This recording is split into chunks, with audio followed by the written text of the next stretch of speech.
সম্প্রতি প্রকাশে এসেছে সজীব ওয়াজেদ জয় ও তার সাবেক স্ত্রী ক্রিস্টিন ওয়াজেদের বিবাহ বিচ্ছেদ সংক্রান্ত একটি আলোচিত চুক্তির তথ্য।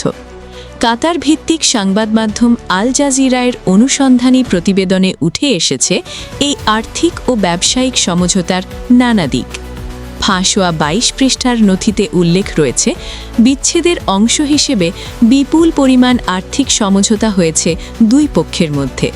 চুক্তি অনুযায়ী সজীব ওয়াজেদ জয় তার সাবেক স্ত্রীকে এককালীন ১০ লাখ মার্কিন ডলার পরিশোধ করতে সম্মত হন, বাংলাদেশি মুদ্রায়, যার পরিমাণ প্রায় ১২ কোটি টাকার কাছাকাছি। এছাড়া চুক্তিতে উল্লেখ করা হয় ২০২৪ সালের জুলাই থেকে শুরু করে ২০৩৪ সালের ডিসেম্বর পর্যন্ত প্রতি মাসে ২০,০০০ মার্কিন ডলার করে স্পাউজাল সাপোর্ট প্রদান করা হবে। তাদের মেয়ে সোফিয়ার লালন পালনের জন্য অতিরিক্ত মাসিক অর্থ প্রদানের বিষয়টিও সেখানে উল্লেখ রয়েছে। শুধু আর্থিক সহায়তাই নয়, বিভিন্ন ব্যবসায়িক প্রতিষ্ঠানের শেয়ার হস্তান্তরের বিষয়ও উঠে এসেছে নথিতে।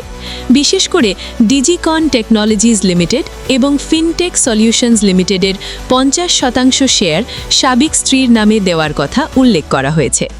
এছাড়া বাংলাদেশের টেলিযোগাযোগ অবকাঠামো খাতের প্রতিষ্ঠান সামিট কমিউনিকেশনস লিমিটেড সংক্রান্ত তথ্য আলোচনায় এসেছে।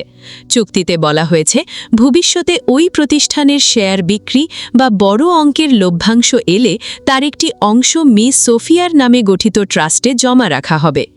এর আগে সজীব ওয়াজেদ জয় সামাজিক যোগাযোগ মাধ্যমে তাদের বিচ্ছেদের বিষয়টি নিশ্চিত করলেও আর্থিক ও ব্যবসায়িক শর্ত নিয়ে প্রকাশ্যে কিছু বলেননি।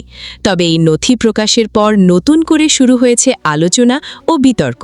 বিশেষ করে বাংলাদেশের বর্তমান রাজনৈতিক পরিস্থিতি এবং আর্থিক অনুসন্ধানের প্রেক্ষাপটে এই তথ্যগুলো এখন সামাজিক যোগাযোগ মাধ্যম ও রাজনৈতিক অঙ্গনে ব্যাপক আলোচনার জন্ম দিয়েছে।